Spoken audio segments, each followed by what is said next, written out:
கர்த்தருடைய பரிசுத்த நாமத்துக்கு மகிமை உண்டாகட்டும். அன்றைய இயேசு நாமத்தினாலே உங்களை வாழ்த்துகிறேன். இந்த மாலை வேளையிலும் நாம் தேவனுடைய சமூகத்திலே நாம் கூடியிருப்பது மிகவும் சிறந்த ஒரு காரியம். எனவே இந்த நாளிலும் மாலையிலும் தேவன் நம்மோடு கூட இடைபடும்படியாக நாம் அவரை நோக்கி பார்ப்போம். நம்மை அழைத்த தேவன் உண்மையுள்ளவராக இருக்கிறார். எந்த நோக்கத்துக்காக நம்மை அழைத்தாரோ அந்த நோக்கத்தை நம்மளே நிறைவேற்றுவார் என்கிறதுல எல்லளவும் சந்தேகம் நமக்கு தேவையே இல்லை. இயேசு சொன்ன ஒரு காரியம், உலகத்தின் முடிவு வரையிலும் சகல நாட்களிலும் நான் உடனே கூட இருப்பேன் என்று ஆண்டவர் நமக்கு சொல்லியிருக்கிறார். இந்த வேளையில நம்மோடு கூட இருக்கிறார் ஆண்டவர். அவர் நம்மை வணைகிற, நம்மை உருவாக்குகிற தேவனாக இருக்கிறார். நாம் எல்லோரும் அவருடைய கையில களிமண்ணாக நாம் இருக்கிறோம். ஒரு குயவன் களிமண்ணை எடுத்து அதை உருவாக்கி அவருக்கு விருப்பமான ஒரு பொருளை அவன் வணைகிறதை போல நம்முடைய தேவனாகிய கர்த்தர் நம்மையும் ஒரு களிமண்ணாக அவர் கையில் எடுத்து நம்மை உருவாக்கி அவருக்கு பிரியமான விதத்தில் நம்மை நடத்துகிற தேவனாக இருக்கிறார். இந்த மாலை வேளையிலும் அவருடைய சமூகத்தில் நம்மை ஒப்புக் கொடுப்போமா? ஆண்டவரை நோக்கி பார்ப்போம். ஒரு பாடலை நாம் கேட்போம். கர்த்தர் மகிமைப்படுவாராக. ஆமென். சந்தோஷமான இடங்களில் வந்து அமருங்கள்.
ஜெபிப்போமா? கண்களை மூடுவோம்.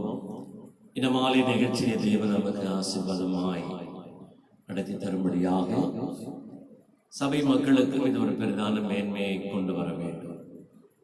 இந்த நாட்டிலும் அவருடைய கிருபையினாலே நமக்கு அநேக தளர்வுகள் நமக்கு கொடுக்கப்பட்டிருக்கிறது. அடைக்கப்பட்டிருந்த நமக்கு தளர்வுகள் கொடுக்கப்பட்டிருக்கிறது. ஆனாலும் தேவனுடைய பிள்ளைகள் அதிக கவனமாக இந்த நாட்களில் நாம் செயல்பட வேண்டும். நமக்கு தான் தளர்வுகள் கொடுக்கப்பட்டிருக்கிறது என்று சொல்லி நாம் அதை அதிகமாக உரிமை எடுத்துக்கொண்டு நாம் முன்பு போல கடந்து போகாமல் இன்னும் நம்மை காத்துக் கொள்ளுகிறதில் அதிக ஜாக்கிரதையாக நாம் இருக்க வேண்டும். ஜெபிப்போம். நல்ல பிதாவே, நமக்கு ஸ்தோத்திரம். ஒவ்வொரு நாளும் தெய்வ பிள்ளைகளாகி நாங்கள் ஜெபிக்கிற இந்த ஜெபத்தை கேட்டு எங்கள் சிறிருப்புகளை நீ மாற்றி வருகிற தெய்வக்காக ஸ்தோத்திரம் அப்பா.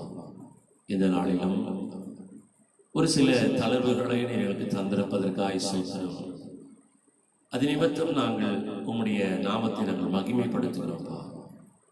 உம்மாலே அல்லாமல் எங்களுக்கு இப்படிப்பட்ட தளர்வுகள் விடுதலைகள் கிடைப்பதற்கு வாய்ப்பு இல்லை. தேவன் அதை எங்களுக்கு தந்ததற்காக நமக்கு கொடானபடி சூத்திரங்களையும் நன்றிகளையும் நாங்கள் எடுக்கிறோம் அப்பா. எனவே ஆண்டவர் மாலையிலும் மீண்டும் நாங்கள் செபித்து நம்மிடத்தில் பரிபூர்ணமான ஒரு விடுதலையை பெற்றுக்கொள்ளும்படியாக நம்முடைய சமூகத்திலே நாங்கள் சபையாராய் கூடி வந்திருக்கிறோம். தெய்வமே, என்னுடைய நிலைமையை அறிந்த கர்த்தர் எங்களை நடத்துவீராக. மாலையிலும் எங்களோடு கூட பேசும் பிள்ளைகளாக எங்களை பலப்படுத்தும், எங்களை உருவாக்கும், உமக்கு ஏற்ற ஒரு பொருளாக எங்களை மனையும்படி சமத்தில் அர்ப்பணிக்கிறோம் ஐயா. இயேசுவின் நாமத்தில் ஜெபம் கேளும் பிதாவே, ஆமென். அல்லேலூயா. சந்தோஷமா இருக்கீங்களா? நம் ஆண்டவருடைய சமூகத்திலே நம்ம எப்போதும் மகிழ்ந்து காணப்பட வேண்டும் என்கிறது தேவனுடைய ஒரு விருப்பம். நம்மை தேவன் எப்பொழுதும் ஒரு சோகத்துக்குள்ளாக வருத்தத்துக்குள்ளாகவே வைத்து பார்க்க வேண்டும் என்று அவர் விரும்புகிறதே இல்லை. நம்முடைய சந்தோஷம்தான் அவருடைய பூர்ண விருப்பமாக இருக்கிறது.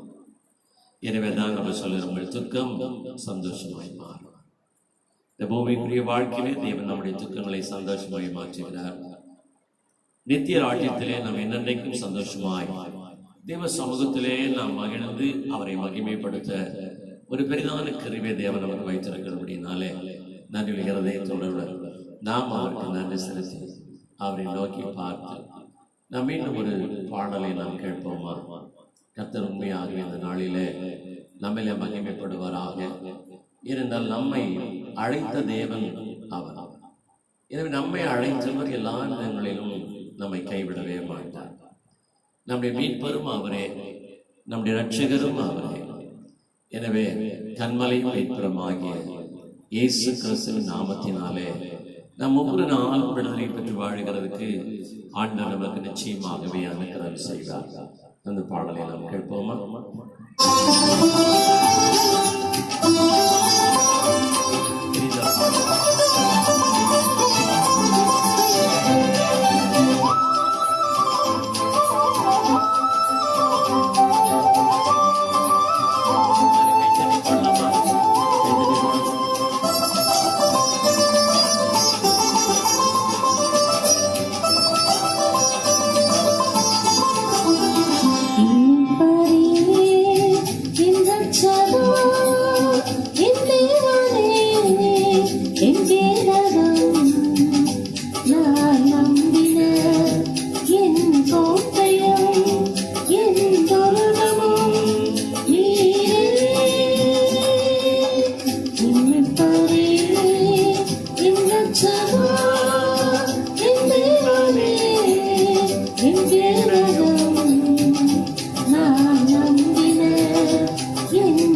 அறிவான தேவ பிள்ளைகளே, இந்த மாநிலம் தேவனாகி கர்த்தர் நம்மை நேசிக்கிறவராக, நம்மை அரவணைத்து பாதுகாக்கிறவராக அவர் இருக்கிறார். அவரை போல நம்மை நேசிக்கிற தெய்வம் இந்த உலகத்தில் இல்லை. நாம் அதை எப்போது நம்முடைய விசுவாசத்திலே நாம் நிலைநிறுத்திக் கொண்டே இருக்க வேண்டும். உலகம் நம்மை நேசிக்கிறதை போல தோன்றலாம், உலகத்தார் நம்மை நேசிக்கிறதை போல கூட காணலாம், அல்லது நம்முடைய உற்றார் உறவினர்கள் எல்லோரும் நம்மை நேசிக்கிறதை போல கூட காணலாம். ஆனாலும் அவருடைய அன்பு நேசம் என்கிறது ஒரு நாளிலே தனிந்து இல்லாமலே போய், தேவன் நம்ம மேல் வைத்திருக்கிற அன்பு என்கிறது அது நம்முடைய ஜீவகால பரியந்தம் நம்மிலே அது நிலைத்து, அவர் அன்பு மாறாத ஒரு அன்பு. என்றால் அவரே நம்முடைய ரட்சகரும் மீட்பரும் ஆனார். என் மீட்பரே என் ரட்சகா என்று சொல்லி நாம் பாடினதை போல நம்மை மீட்டவர், நம்மை ரட்சித்தவர் எவ்வளவாய் அன்பு நம்மேல் வைத்திருப்பார் என்கிறதை நாம் மனதிலே கொள்ள வேண்டும். எனவே நாமும் அவர் மேலே நம் அளவில்லாத அன்பை வைக்க ஆண்டவர் எதிர்பார்க்கிறார். நாமும் அந்த கடமையோடு கூட அவரிடத்தில் அன்பை அதிகமாக வெளிப்படுத்த வேண்டும். நம் உலகத்தில் யாரை நேசிக்கிறோமோ நேசிக்கவில்லையோ ஆண்டவரை நேசிக்க வேண்டும். ஆண்டவர் யோவானின் சுவிசேஷம் கடைசி அதிகாரத்திலே வாசிக்கும்போது கர்த்தர் பேதுருவோடு கூட பேசுகிறார். பேதுருவே, நீ இதில் அன்பா இருக்கிறாயா? இரண்டாவது விஷயம், நீ அன்பா இருக்கிறாயா? மூன்றாம் விஷயம், நீ என்னை நேசிக்கிறாயா என்று கேட்கும் போது ஒரு தடுமாற்றம் பேதுருக்குள்ளே. அது என்ன காரியம்? தான் இதுவரை ஆண்டவர் மேல் அன்பு வைத்ததிலே குறைவு இருக்கிறதை அவன் உணர்ந்தபடியினாலே, அதற்கு முன்பெல்லாம் நேசிக்கிறேன் நேசிக்கிறேன் சொன்னவன் இறுதியிலே ஆண்டவரை நீர் எல்லாவற்றையும் அறிவீர் என்று சொல்லிவிட்டு தன்னை தேவனுக்கு முன்பாக குறைகளை வெளிப்படுத்துவதை பார்ப்பான். அதன் பிறகு அவன் ஒன்றும் முடிய தன் ஜீவகால வரையந்தும் தேவனை நேசிக்கத்தக்கதாக கர்த்தர் அவனை நடத்தினார். அதே விதமாக இன்றைக்கு தெய்வ பிள்ளைகளே நம்மை ஆண்டவர் நடத்துகிறதுக்கு அவர் சித்தமுள்ளவராயிருக்கிறார். நாம் அவரை உண்மையாய் அன்பு கூறுவோம் என்று சொன்னால் நிச்சயமாய் அவர் நடத்துவார். இந்த மாலை வேளையிலும் ஒரு வசனத்தை உங்களுக்கு முன்பாய் வைத்து நாம் சில காரியங்களை தியானித்து நாம் கடந்து போகிறோம். அதனுடைய ஆவிக்குரிய வாழ்க்கை இந்த காலகட்டங்களிலே மிகவும் பிரயோஜனமாக இருக்கும் என்கிறது நம்முடைய விசுவாசமாக இருக்க வேண்டும். எரேமியா தீர்க்கதரிசன புத்தகம் 4ஆம் அதிகாரம் 1 ஒரு 3 வசனங்களை நாம் வாசிப்போம். எரேமியா தீர்க்கதரிசன புத்தகம் 4ஆம் அதிகாரம் 1 3 வசனங்கள். பழைய ஏற்பாட்டின் புத்தகம் பக்கம் 878 பக்கம். சபையரெல்லாம் எடுத்து வைத்திருக்கிறது. வேத வசனங்களை தியானிப்பதை போல சிறந்த காரியம் இல்லை என்று சொல்லி ஒவ்வொரு முறையும் நான் சொல்லுகிறேன், வாசிக்கிறேன். இஸ்ரவேலே, நீ திரும்புகிறதுக்கு மனதாயிருந்தால் ஏழிடத்தில் தேர்வு என்று கர்த்தர் சொல்லுகிறார். நீ உன் அருவருப்புகளையும் பார்வையின் என்று அகற்றிவிட்டால் நீ இனி அலைந்து திரிவதில்லை. நீ உண்மையோடும் நியாயத்தோடும் நீதியோடும் கர்த்தருடைய ஜீவனை கொண்டு ஆணையிடுவாய். புறஜாதிகளும் அவருக்குள் ஆசீர்வதிக்கப்பட்டு அவருக்குள் மேன்மை பாராட்டுவார்கள்.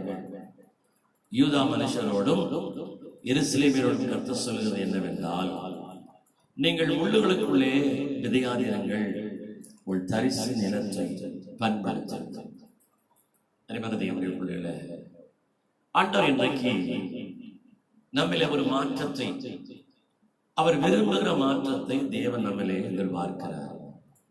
3ஆம் வசனத்தினுடைய கடைசி பதிலை வாசிக்கும் போது, தரிசு நிலத்தை பண்படுத்துங்கள்.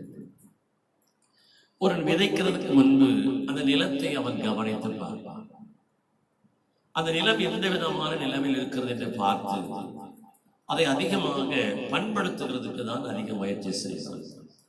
உண்மையாகவே நம்ம ஒரு விதையை கொண்டு போய் நிலத்திலே விதைத்து அதை நீர் பாய்த்து அதை வேலை எடுத்து பாதுகாக்கிறதை விட பண்படுத்துகிறது என்றுதான் மிகவும் கடினமான ஒரு காரியம். நம்ம எல்லாரும் அறிவதுதான்.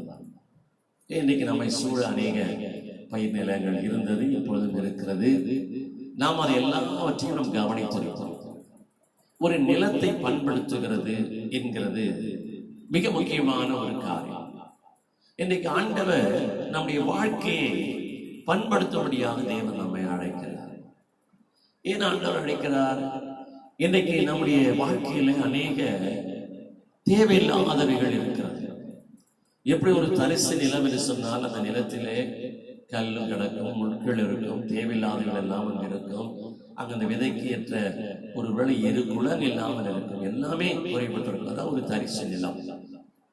இன்னைக்கு நம்முடைய வாழ்க்கையை நாம் கவனித்து பார்க்கும் போது நம்முடைய வாழ்க்கையும் ஒரு கிட்டத்தட்ட ஒரு தரிசு நிலத்தை போலதான் இன்றைக்கு காணப்படுகிறது. உண்மைதானே? நம்முடைய வாழ்க்கையில நமக்கு என்ன இல்லைங்க, சுகம் இல்லை. ஒரு சுகமில்லாத வாழ்க்கையை தான் இன்றைக்கு வாழ்ந்து கொண்டிருக்கிறோம். அப்ப அதற்கு காரணம் என்ன? நம்முடைய வாழ்க்கை என்கிறது தரிசு நிலத்தை போல அது கிடக்குது, தரிசாய் கிடக்குது. அதை முதலாவது ஆண்டு சொல்லுகிறார், அதை நெசையுங்கள், அதை பண்படுத்துங்கள், அதை ஒழுங்குபடுத்துங்கள். நம்முடைய வாழ்க்கையை ஆண்டவர் ஒழுங்குபடுத்த இன்னைக்கு சொல்லுகிறார். இன்னைக்கு அநேகருடைய வாழ்க்கையை பார்த்தால் ஒழுக்கமே, அது ஒழுங்கே இல்லை இல்லையா? ஏன்? இதை எப்போது செய்கிறது, எதை முன்பு வைக்கிறது, எதை பின்பு வைக்கிறது, எதை முன்பு வைத்து செய்கிறது, எதை பின்பு வைத்து செய்கிறது. இன்னைக்கு ஆண்டவர் சொல்லுகிற அர்த்தம் என்னன்னா, இந்த உலக வாழ்க்கையில நாம் யாரை எதை முதன்மையாக நாம் வைக்கிறோம் என்று பார்த்தால் நம்முடைய விருப்பத்தை தான் நாம் முன்பாக வைக்கிறோம். உண்மைதானே? சொல்லுங்க, எதை தவறு இருக்கா? உண்மைதான். நான் சுகமாக இருக்கணும், நான் நல்லா வாழணும், தன் குறைவில்லாமல் வாழணும் என்கிற நம்முடைய எண்ணங்களை தான் முன்பாக வைக்கிறோம். ஆனால் தேவனை முன்பாக வைக்கிற காரியம் என்கிறது இன்றைக்கு இயல்பாகவே அது பின்னாக தள்ளப்பட்டது. நாம் தேவனுடைய காரியத்தை பின்னாக வைத்து நாம் பார்க்கிறவர்களையே முன்னாக வைத்து பார்க்கிறது. இந்த வாழ்க்கை நிலைமை எப்பேற்பட்ட ஒரு நிலைமை என்று சொன்னால் ஒரு தரிசு நிலம். அந்த வாழ்க்கையில நாம் என்னதான் முயற்சித்தாலும் ஒரு ஆசீர்வாதத்தை நாம் அதிலே காண முடியாது. தரிசு நிலத்தில் ஒரு விதை கொண்டு போய் விதைத்தால் பிரயோஜனம் இல்லை. அதை விதைப்பதற்கே அதை முளைப்பதற்கே வாய்ப்பு இல்லை. அப்படியே முளைத்தாலும் அது பலன் கொடுக்கிறதுக்கு நிச்சயமாகவே வாய்ப்பே இல்லை. எனவே நம்முடைய வாழ்க்கையை ஆண்டு சொல்லுகிறார், நீங்கள் செய்ய அதை பண்படுத்துங்கள் என்று கர்த்தர் சொல்லுகிறார். அதை எப்படி பண்படுத்த வேண்டுமா? 1ஆம் வசனத்தில் வாசிக்கிறோம் பாருங்கள். இஸ்ரவேலே தேவ பிள்ளைகளே, நீ மனம் திரும்புகிறதுக்கு மனதாயிருந்தால். ஆண்டு சொல்லுற ஒரு காரியம் பாருங்க, நமக்கு ஒரு சாய்ஸை நமக்கு தேவன் தருகிறார், ஒரு சந்தர்ப்பத்தை தேவன் நமக்கு கொடுக்கிறார். இந்த நேரத்திலாவது நீ மனம் திரும்புகிறதுக்கு மனதாயிருந்தால், திரும்புகிறதுக்கு மனதாயிருந்தால். இன்னைக்கு பாருங்க, இந்த நிலைமையில் அநேக தேவ பிள்ளைகள் மனம் திரும்புதலை விரும்புகிறதே இல்லை. இன்றைக்கு நம்முடைய வாழ்க்கை எப்படி இருக்கிறது? முன்பை விட இன்னைக்கு மோசமாக தான் இருக்கு. இன்னைக்கு அநேக ஆவிக்குரிய வாழ்க்கை வெறுமை, சுத்தமாக அவள் வேதத்தை வாசிப்பது கிடையாது, ஜெபிப்பது கிடையாது. ஐயோ, நம்ம ஆலயத்துக்கு தான் போகல, ஆலயத்தில் இந்த நிகழ்ச்சிகள் வருகிறதே, அதையாவது என்ன செய்யலாம், கேட்கலாம். இன்னைக்கு அநேகருக்கு அது விருப்பமே இல்லை. ஒரு சிலரை தொடர்பு கொண்டு பேசி அவங்களை கேட்கும்போது, இன்னைக்கு நிகழ்ச்சியை பார்த்தீங்களா, இன்னைக்கு ஞாயிற்றுக்கிழமை ஆராதனையை உடைய காணொலியின் மூலமாய் பார்த்தீங்களா என்று கேட்டாங்க. சொல்ல ஒரு கருத்து, பாஸ்டர் இந்த பசங்க போனை கொடுக்கவே மாட்டாங்க. பாஸ்டர் போனை யாரும் கொடுக்க மாட்டாங்களா? பிள்ளைங்க கொடுக்க மாட்டாங்களா? சரி, பிள்ளைங்க அந்த போனை என்ன பண்றாங்கன்னா எல்லாரும் விளையாடிட்டு இருக்கிறாங்க. சரி, இதுக்கு எங்க நெட்டுக்கு காசு வருதுன்னு பார்த்தா யார் தான் கொடுக்குறா? நாம தான் கொடுக்குறோம், பெற்றோர் தான் கொடுக்குறாங்க. எல்லாம் கவனித்து பாருங்க. இந்த சூழ்நிலையிலும் தேவனுடைய காரியத்தை நாம் நோக்கி பார்க்கிறதுக்கு எப்படி இருக்கிறோம்? தகுதி இல்லாத தரிசு நிலத்தை போலதான் இன்றைக்கு நாமும் இருக்கிறோம். எத்தனை பரிதாபமான ஒரு காரியம் பாருங்க. இன்னைக்கு இந்த நாளை குறைத்து போடுகிறதெல்லாம் யாரும் அல்ல, தேவன் நம் மேல் வைத்த இரக்கத்தினாலே நாம் ஜெபித்த ஜெபத்துக்கு கர்த்தர் பதில் கொடுத்திருக்கிறவர்களாதான். இதை நன்றாய் புரிந்து கொள்ளணும். யாரோ நமக்காக அப்படின்ட்டாங்க, இந்த காரியத்தை தளர்த்திட்டாங்க, ஒரு போதும் இல்லை. தேவனை சித்தமில்லாமல் ஒன்றும் நடைபெறாது. இன்றைக்கு இந்த நிலைமையில இந்த காணொலியின் நிகழ்ச்சிகளை பார்த்தாவது தேவ பிள்ளைகள் தங்களை காத்துக்கொள்ள வேண்டும் என்று கர்த்தர் பேசுகிறார். இன்னும் யோசித்து பாருங்கள், இன்றைக்கு ஆலயங்கள் மூடப்பட்டிருக்கிறது தானே.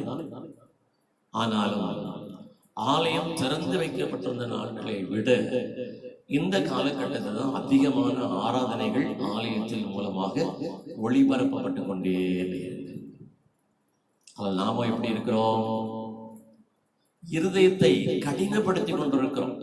பிள்ளைகளுக்கு விளையாடுகிறதுக்கு கொடுத்து விட்டு அதையும் சொல்லுகிறோம், பிள்ளைங்க கொடுக்கல பாஸ்டர், அவ்வளவுதானே. இந்த பிள்ளைகளுக்குள்ள அந்த நேரத்துக்கு நம்ம அதை வாங்க வேண்டும், பிள்ளைகளை உட்கார வச்சு அதை கவனிக்க வேண்டும் என்ற எண்ணமே இன்றைக்கு நமக்கு இந்த பொறுப்பு இல்லை, செய்யலாம். ஆனால் நமக்கு ஒன்று புரியல, நம்மையும் கெடுத்துக் கொள்ளுகிறோம், நம்முடைய பிள்ளைகளையும் கெடுத்துக் கொள்ளுகிறோம்.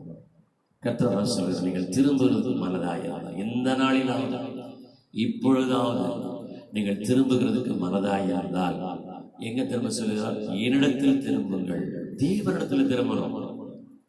இன்னைக்கு அநேக தேவ பிள்ளைகள் உலகத்தின் பக்கமாய் திரும்பி உலகத்தின் காட்சிகள், உலகத்தினுடைய எல்லா விதமான கெடுபாடுகளை தான் இன்பமாக பார்த்து கொண்டிருக்கிறதை இன்னைக்கு பார்க்கிறோம். இதை இந்த என்ன சொல்லுகிற இந்த நெட்வொர்க்கை இன்றைக்கு தவறாய் பயன்படுத்தி கொண்டிருக்கிறோம். ஆண்டவர் நம்ம எவ்வளவு அன்பு வைத்திருந்தால் இந்த நிகழ்ச்சி இப்படியாக அதிகமாய் நமக்கு அவர் ஒளிபரப்பி கொண்டிருப்பார். யோசிக்க என்னை பொறுத்தவரையில ஒரு நாளிலே, ஒரு வாரத்துக்குள்ளே, அந்த குறிப்பிட்ட நாளிலே ஒரு பிரசங்கம் பண்ணுகிறது என்கிறது ரொம்ப பயந்து நடுங்கி யோசித்து உட்கார்ந்து பண்ண வேண்டிய நிலைமை. ஆனால் இன்றைக்கு பார்த்த ஒரு நாளிலே கூடிய மட்டும் 2 முறை உங்களோட கூட தேவ செய்தி கொண்டு வரக்கூடிய நிலைமை. அப்ப எவ்வளவு நெருக்கம் இருக்கும், எவ்வளவு பயம் இருக்கும். இதுவும் விளையாட்டுத்தனமாக செய்கிறதாக இன்றைக்கு அநேகர் நினைத்துக் கொள்ளுகிறோம். இல்லை, நீங்கள் திரும்புவதற்கு மனதாக இருந்தால் தேவனிடத்தில் திரும்பல் என்று கர்த்தர் சொல்லுகிறார். என்ன சொல்ற? நீ உன் அருவருப்புகளை உன் பார்வை நின்று அகற்றிவிட்டால் நீ அலைந்து தெரிவது இல்லை. இந்த நாட்களிலே நாம் என்ன செய்கிறது, ஏது பண்ணுகிறது, எங்க போகிறது, அலைந்து திரிந்து கொண்டிருக்கிற பல யோசனைகளில் அலைகிறோம்.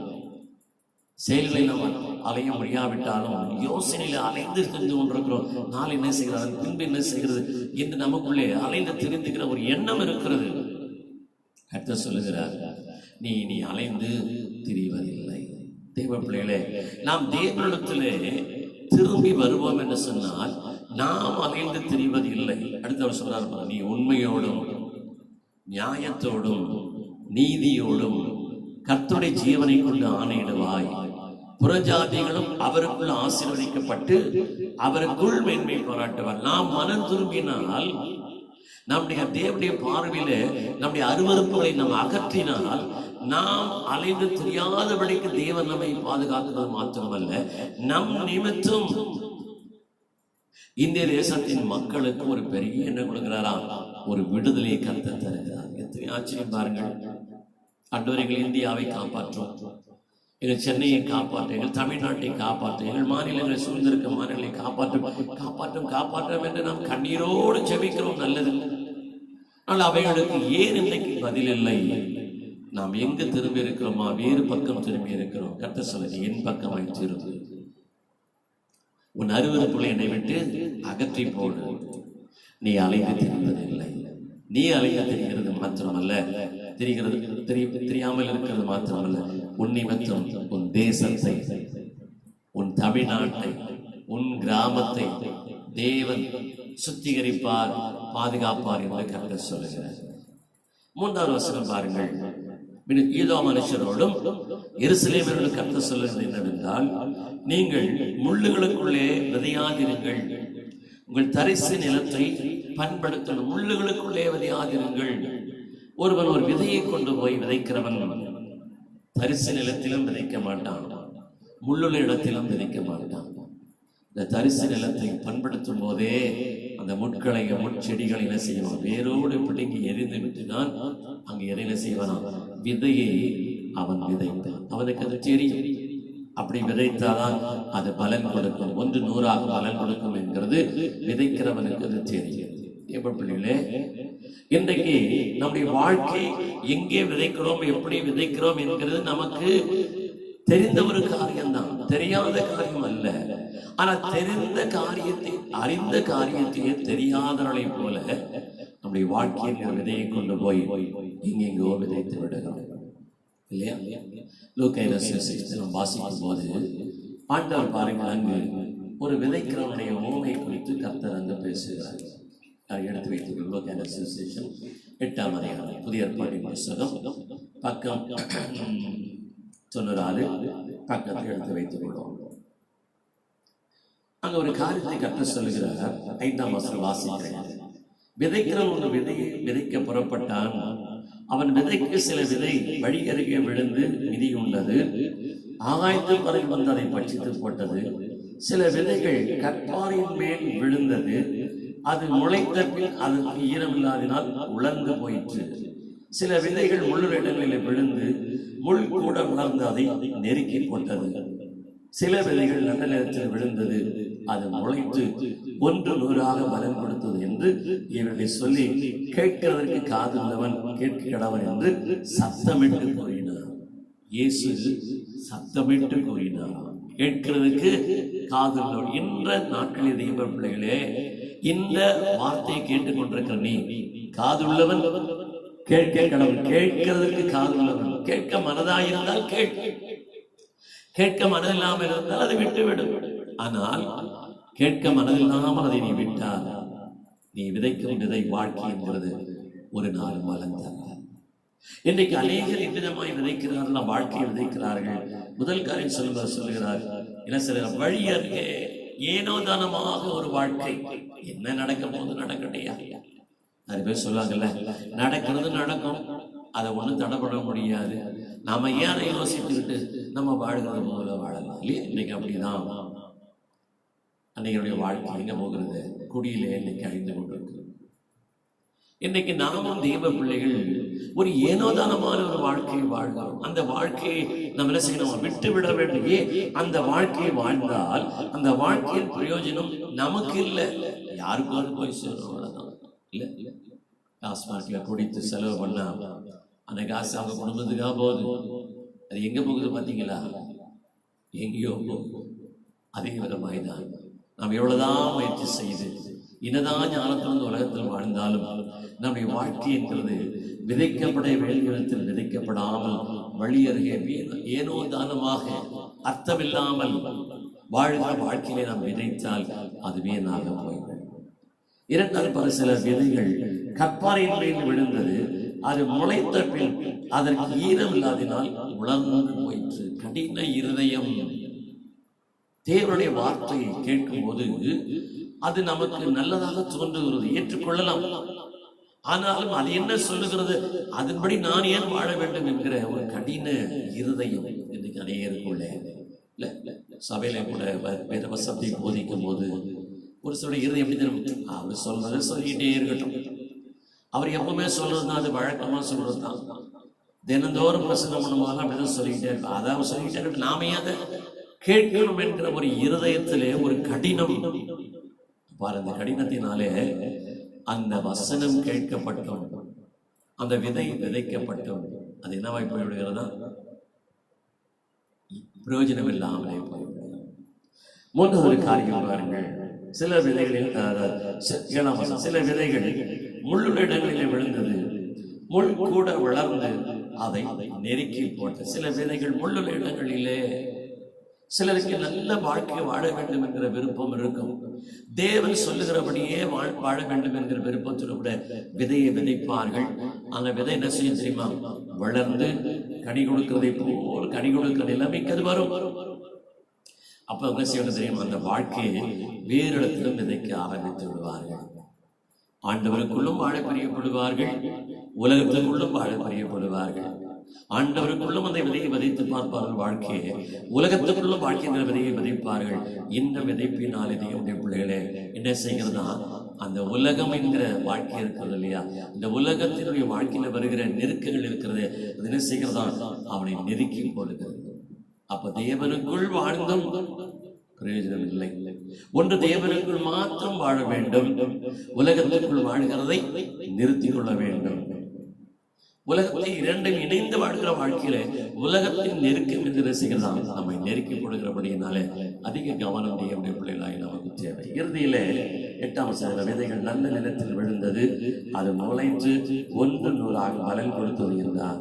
இவைகளை சொல்லி கேட்கிறதற்கு காதுள்ளவன் கேட்கணும். நாம் விதைக்க வேண்டிய இடத்துல விதைப்போம். நம்முடைய வாழ்க்கையை நாம் விதைப்பதற்கான இடம் சரியில்லை என்று சொன்னால் அந்த தரிசு நிலத்தை பண்படுத்துவோம். என்ன சரியில்லை?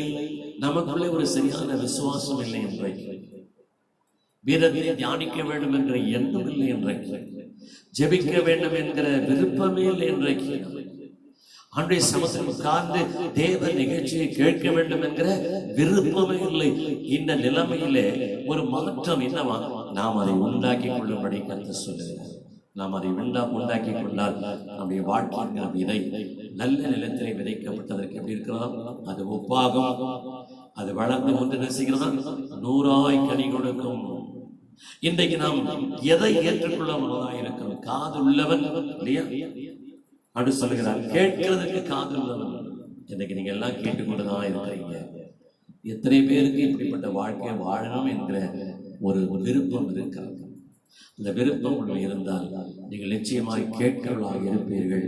அது மாத்திரமல்ல, உங்கள் வாழ்க்கையை தேவனுக்கு பிரியமான அந்த நல்ல நிலத்தில் நீங்கள் விதைப்பீர்கள், நீங்கள் பலன் தருவீர்கள். சரிதானா தேவ பிள்ளைகளே? இன்னைக்கு நாம் திரும்புகிறதுக்கு மனதாய் இருந்தால் என்னிடத்தில் திரும்பணும் என்று சொன்னார் அல்லவா? நாம் தேவன் பக்கமாய் திருந்தோம். உலகத்தையே பின்னால் ஓடி ஓடி நாம் வாழ்ந்ததை நிறுத்திவிட்டு இனியாவது தேவன் பக்கமாய் திரும்புவோம். அருவருப்புகளை தூக்கி எறிவோம். நாம் என்ன செய்வோம்? அலைந்து தெரியாதபடிக்கு தேவன் நம்மை நடத்துவார். நம்மை நடத்துவது மாத்திரமல்ல, நம் நிமித்தம் நம்முடைய தேசத்திற்கும் நம்முடைய தமிழ்நாட்டிற்கும் நாம் வாழ்கிற எல்லா இடங்களிலும் தேவன் பெரிய விடுதலை கட்டளையிட்டார். ஆமென். அப்படியே நாம் கண்களை மூடுவோமா? நாம் எப்போது ஜெபிக்க போகிறோம்? அப்படியே நம்ம அழகாக கொஞ்சம் யோசித்து பாருங்க. கர்த்தர் நம்மை மனம் திரும்புகள் என்று அழைத்தார் அல்லவா? நாம் உண்மையாகவே நாம் மனம் திரும்பின நிலையில் இருக்கிறோம். மனம் திரும்பிவிட்டோம், அவரை திரும்ப. நாம் யாரை பார்க்கிறோம்? நித்தமும் உலகத்தை தான் பார்க்கிறோம்.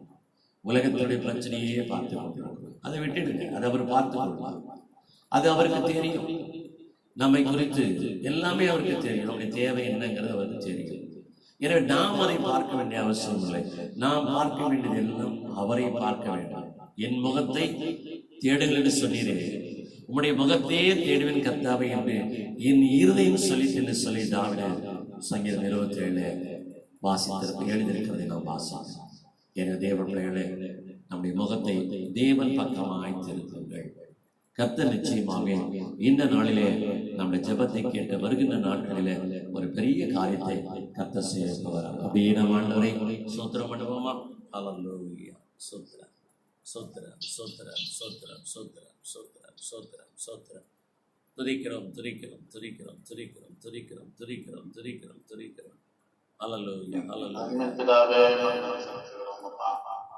மாலை வேளையிலும் ஆண்டவரே சமத்துல கொஞ்ச நேரம் அப்பா அவனுடைய வார்த்தை கேட்கவும் கற்றுக் அந்த பாக்கியத்திற்காக சொல்லி சொல்லுவோம். ராஜாவே, உன்னதமான தேவனே, கர்த்தாவே என்று சொல்லி ஒரு நாளும் ஆண்டவரை நாம் கொடுக்கிறோம் அப்பா. ஜெபத்தை ஆண்டவரே கேட்டு ஆண்டவரே நீங்கள் செய்து கொண்டு வருவதற்காக சொல்லி சொல்கிறோம். நாட்களை கதை போடும்படியாக நோக்கி நாங்கள் பார்க்கிறோம் ஆண்டவரே. அப்பா முகத்தை நோக்கி பார்த்தால் வைக்கப்பட்ட போவதும் என்று சொல்லி நாம் வேதனை வாசிக்கிறோம்.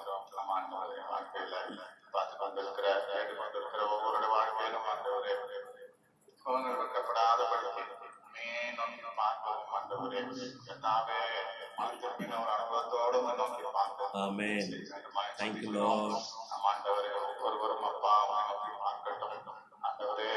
உடைய முகத்தை நோக்கி பார்க்கட்டும் ஆண்டவரே. நல்ல நல்ல விதைக்கப்பட்ட விதையை போல ஆண்டவரே வாழ்க்கையை ஆண்டவரே ரோஜனோடதாய் மாற்றிக்கொள்கிறாங்க.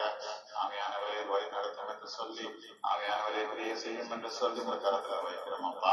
ஒவ்வொருவரையும் கொள்ளும் ஆண்டவரே, பலப்படுத்துவீராக தகப்பனே.